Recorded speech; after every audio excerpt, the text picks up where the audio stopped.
Hi, this is Allison with Big Sky Economic Development, and today I'm joined with Dana Pulis, owner and principal of Kinetic Marketing Agency. So thank you, Dana, for being here today. Thank you. I'm happy to be here. Great.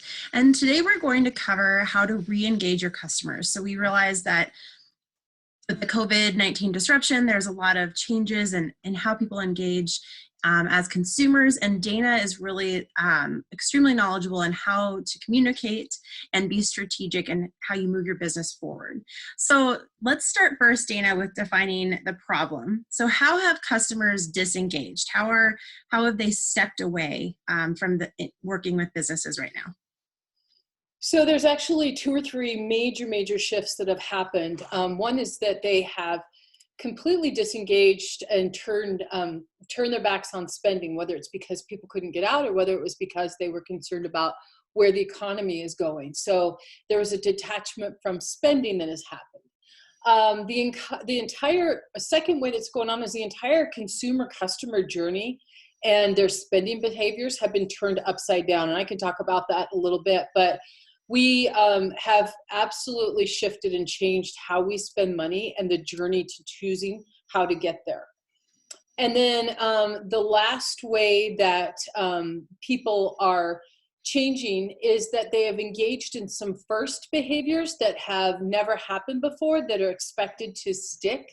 And so in order for businesses to go forward from here, they're going to need to be aware of some behaviors that weren't temporary, that are planning. Most people are expecting them to be permanent.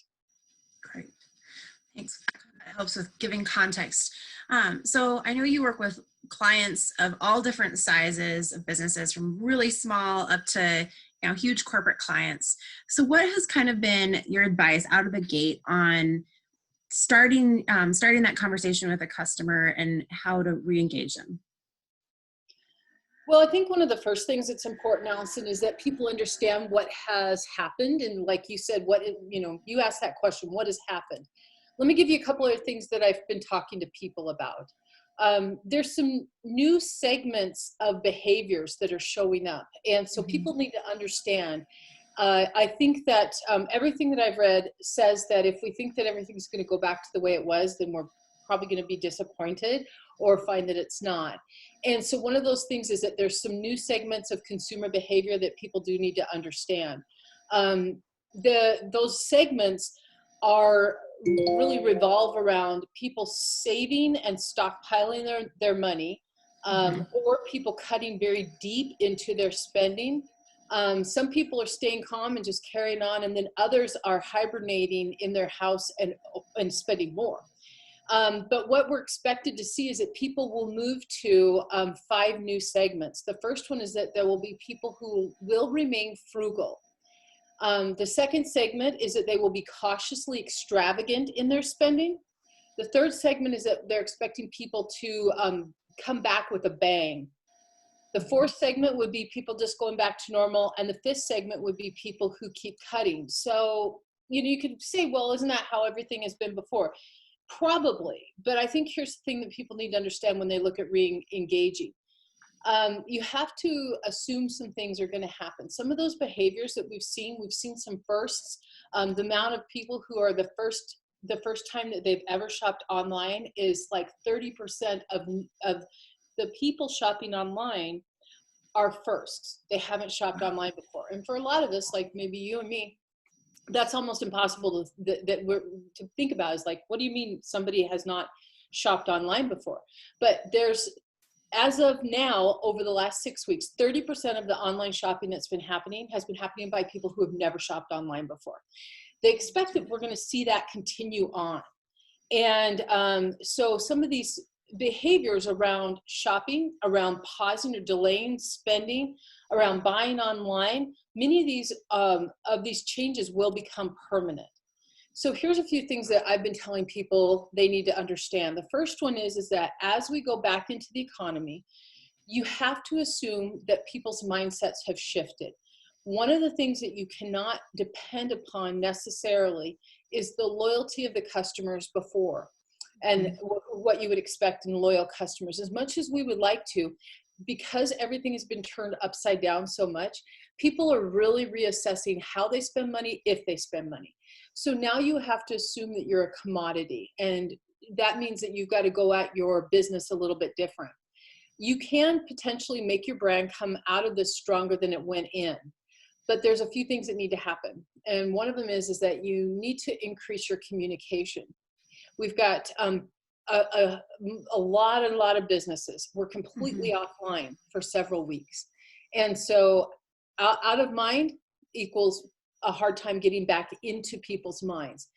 So you got to up your communication and communicate more than what you would have before. What we're also talking to a lot of our clients about is rethinking how they serve customers. So for example, we have a client who is here in town, and is actually throughout all of Montana, that a lot of people are very familiar with, very used to seeing on a daily basis. They have shifted from being a place where people come in and sit down and enjoy their, their beverages, to a place where they can do online, put their order in online in a really great, easy app, and can have it picked up or delivered. Something that would be like a big chain of a restaurant or a food shop would do.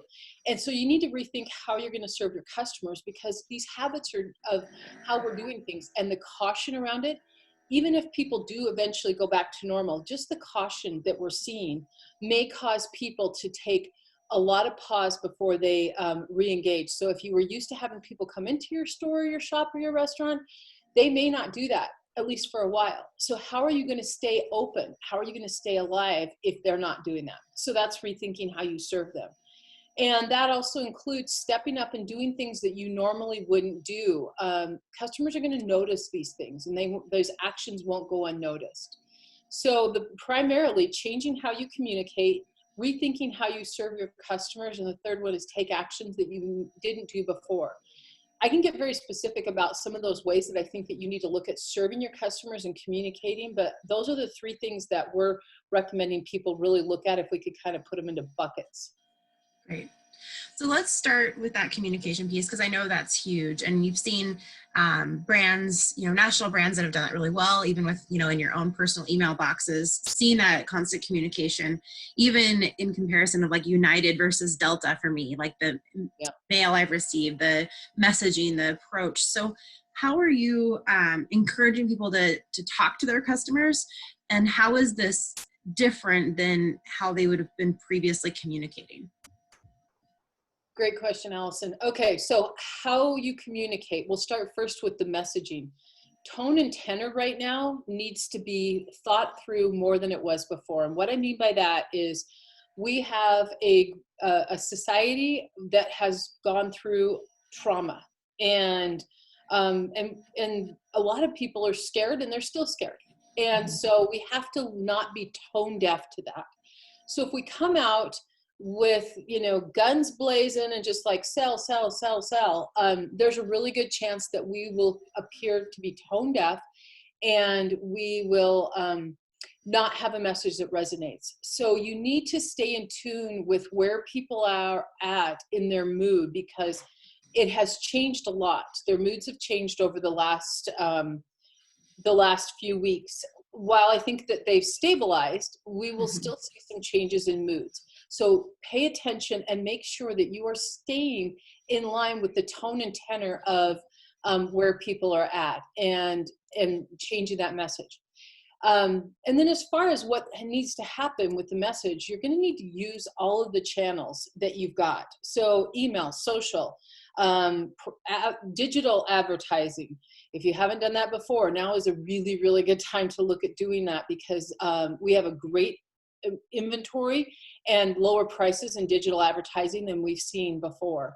And then of course, website, direct mail, and phone calls. And I'm going to talk about those last two a little bit. People who have been stuck at home have been really looking forward to, and we've seen some increased numbers in going to their mailbox and seeing what's in there. And we're seeing some resurgence in interest in direct mail. So that's really kind of cool, because people want to have fun mail right now. Also, being able to reach out and do phone calls is a really, really effective thing that's been happening. We've heard of a lot of really good stories of people who are actually on the phone making calls. I had a person here in town, a business owner, that she sent all of her employees out with gifts for their loyal customers. And I'm assuming even the ones that were maybe perhaps less than loyal, but sent gifts out, and they literally dropped gifts off to every single customer that they had in their database. And it was like amazing to get. I mean, that like solidified serious loyalty for me. And so, a person to person is going really well. But if we're looking at the biggest thing that needs to happen, businesses have better be shifted to online. So that's what this is what this looks like. If you've got an online website that's just a brochure site, but you could be selling your services or your product online, primarily your product, but you're not set up to do it, you need to get set up to do it. It's got to happen. So the example that I gave of our client that is in the beverage industry here went to being able to sell their beverages online. You can either pick it up, do a carry out, or they will deliver it. So, and that's them setting up their own system of doing that, not just, doing it on Uber Eats or DoorDash. So if you do have the ability, if you do have a product that you can sell online, but you don't have the ability to do it, that would be first and foremost. Get yourself able and set up to be online. The second is, if you do have the ability to sell online or to service online somehow, but you're not seeing good traffic there, then you need to take some measures to get traffic to your site. So that's where we're looking at digital advertising is a big deal. Getting a good social engagement and activity is a big deal. So get more people looking at your site. There are lots of proven ways to do that. And of course, there's a lot of really good professionals out there like we are at Kinetic Marketing. There's many good ones here in town that can help with that. And then the third thing is, if you have people coming to your site, but you're not converting them, there's things that you need to do to convert them on the site. So those would be sort of the 3 online stages that we're telling people is make sure you can service and sell on your product online, get people to see you, but more people, more eyeballs on your site. And the third is making sure that you've got conversion tactics happening so that you're actually selling. So those would be the biggest things that need to happen for most of the businesses. I know this has been such a huge disruption. It's probably overwhelming for business owners. When they look at that online component. I think I lost you, Allison. What? Okay. You have me back? You froze too. Okay. Let's see here. There you are. You're back. We're back. Okay. So I know that with this disruption, it's a lot of stress on business owners and a lot of uncertainty. And when you're looking at them needing to be online, are there, that sounds overwhelming almost, but are there easy tactics? I mean, you definitely need to partner with someone probably to make it easy, but are there easy kind of more plug and play options? Are you building from scratch? Like, what does that look like if this is the first time I've thought about selling my services online? Man, it's so different for every business. If you're a service-oriented business, there's probably in some ways some easier ways to get online. And examples of that, I saw tons of our wonderful gym and fitness class owners, you being one of them, taking their business online. One of my favorite yoga fitness instructors is online every single day now. And so she figured out a way to have a really great platform. She's using Zoom, but she's using it more appropriately for what she needs. So that would be something where I'd be looking at the technology and saying, if I need to get online, what do I need to make it successful? And then probably the easiest way is, because it does depend on business to business, I would start Googling some of those tools and looking at it. So for example, if you are a business, like I'm going to go back and use the one with our client who's in the beverage company. If you're a business that you're used to having people come into your restaurant or your drive-through and getting their food, but now you know that you need to have a different option, Google an app for my restaurant to do carry out or order online or curbside service. And you'll find a bunch of really good apps come up. So I think because it is so different from business to business, one of the most important first things to do is just start thinking, how can I service my business online? How can I sell my product online? What do I need to do it? And then just Google that. What do you need? If you don't have an e-commerce site, look at, I would Google inexpensive, easy e-commerce sites. You'll get some, more reasonable versions of Shopify that you can, plug into your website. There's more and more solutions coming online every day because of exactly this question that you just asked, Allison. So that's probably the biggest thing, is just sit down. Don't be overwhelmed. It's easy to get overwhelmed. Don't be overwhelmed. Just sit down and start Googling things and looking at it and going, well, what would I need to do curbside? What would I need to do an app for ordering in my business? What would I need to have e-commerce? And just, pop those questions in and start seeing what's coming up. Then if you get to a place where you're stuck and you need help, that's where I would say reach out to some professionals.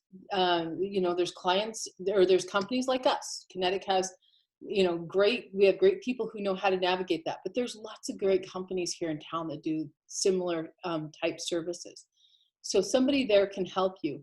I know that sometimes someone like Dina and Kevin and the team of your team over at Rock 31, great. They always are just like brilliant with their ideas. And so sometimes a phone call or two, you guys have your drop-ins, are really great to get some help.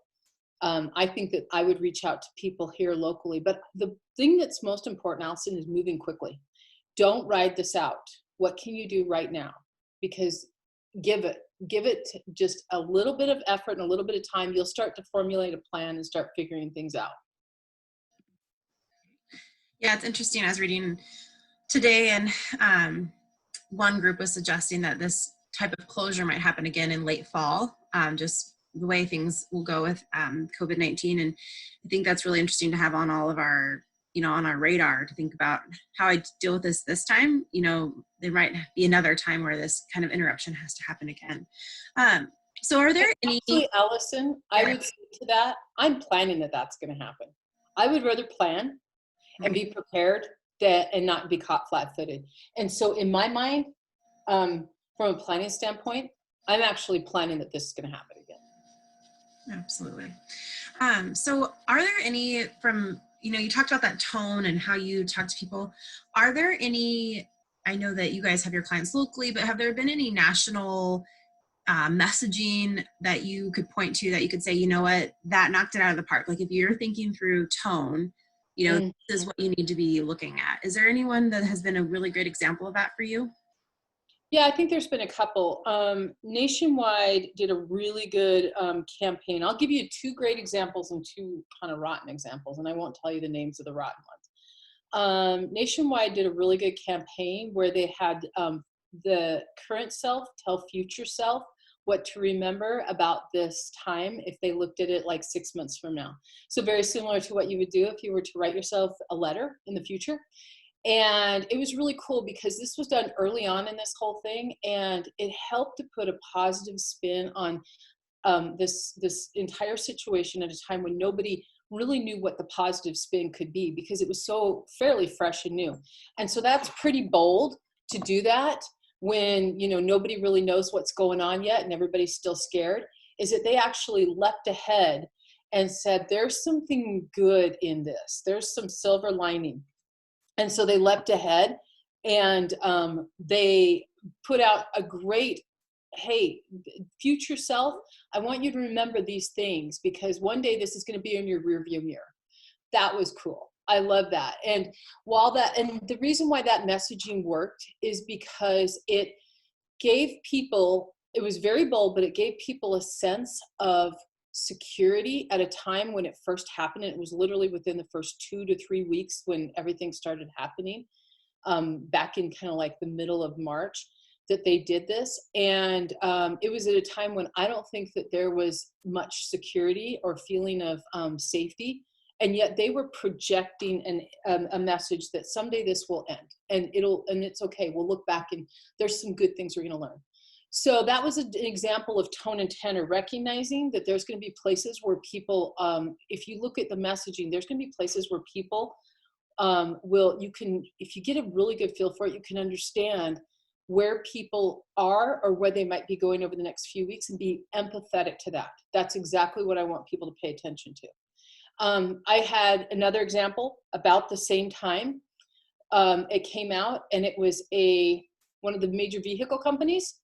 And I have a vehicle with this company. And they said, they came out and they said, during this time, we're all in this together, which, by the way, if anybody is going to do some sort of messaging, don't use those words anymore. They're like so overused. Personal opinion, but really, they're really overused at this point. But they said, we're all in this together. You can count on us, company, to be there for you. And we've done some things to step up for you during this time. And then they had a click here. And I was like, interesting. What are they doing? Click here went to an application, to an online application to buy a new car. And I was like, are you kidding me? When we're all freaking out, your way of showing people that you're here for them is to give them an application to buy a new car from you? That tanked bad.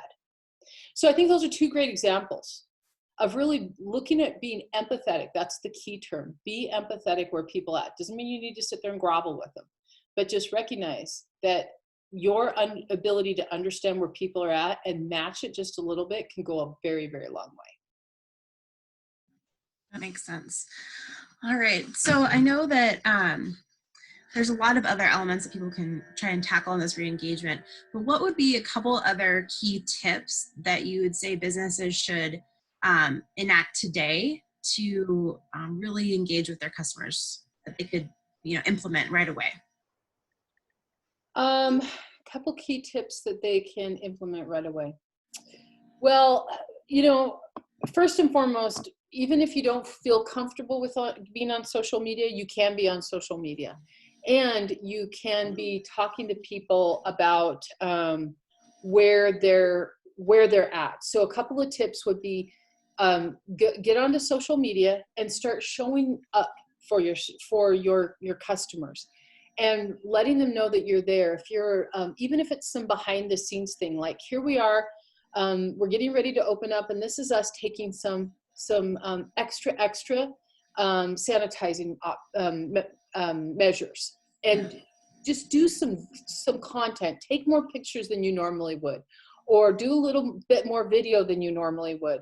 Or if you haven't done it before, just do it. Just pop your iPhone up there and do a video. And so that's something that you can do to remind people, we're here and we're getting ready, or we're here and we just opened up, or this is where we're thinking right now as a business. What do you guys think? And start entering into this as a dialogue. And so if you're not on social media, start getting on social media. You're going to need to. Another thing that you can do is you can do some very inexpensive social media advertising and start boosting some of your posts. And it's not hard to do. You can have boosted posts within a matter of less than 10 minutes. And that will give you more visibility on your brand. So that would be the quickest, easiest thing I would say, is get on social media, start being a real person business and showing people what you do and what you're doing and how you as a business are handling this, going out of their way for you, or going out of your way for them, those types of things. How you're looking for, ways that you can leverage the opportunity, talk out loud, be professional, but talk out loud. I think that right now we want real. I'll tell you really quickly, just as a quick point on that. We handle influencer marketing for several of our national clients. And that's when you have a program where you pay people to promote your product, and they're social media people. So, it's just another version of how people have always had testimonials, with kind of like, actors or actresses with, athletes. Well, now, if you don't know what an influencer or an ambassador program is, it's when you pay people who have social media followings to do exactly what we've always done with actors, actresses, and athletes. And right now, that particular form of marketing is in big, big trouble, like huge. Like they don't know if it'll recover. And they're saying people don't want to listen to somebody hawking something that's not necessarily really even genuine about it. What they want to hear is genuine interaction. That's something you can do. because you're a real person. You have a real business. You have real customers. Get out there and just talk about yourself and talk to them. Absolutely. It's amazing how passionate business owners are about their own business. It's almost like they're the best person to hear from too, because they've got that passion. Yeah, absolutely. I've seen some owners of businesses who have gotten online and have started talking and being in video, maybe they were marginally or not in video before, but just talking about this time that like swung me into all right, I want to check out their product, and bought some stuff. Mm-hmm. Absolutely. Well, thank you so much, Dana, for your time and expertise. I know that goes quick, but Dana Pulis, wonderful resource, and Kinetic's a great resource too. So if people have questions or follow up, I'm sure they can give your office a shout. And so we thank you for your time today and for those great tips. And stay safe, and we'll talk again soon. Thanks. Thanks, Allison. See ya.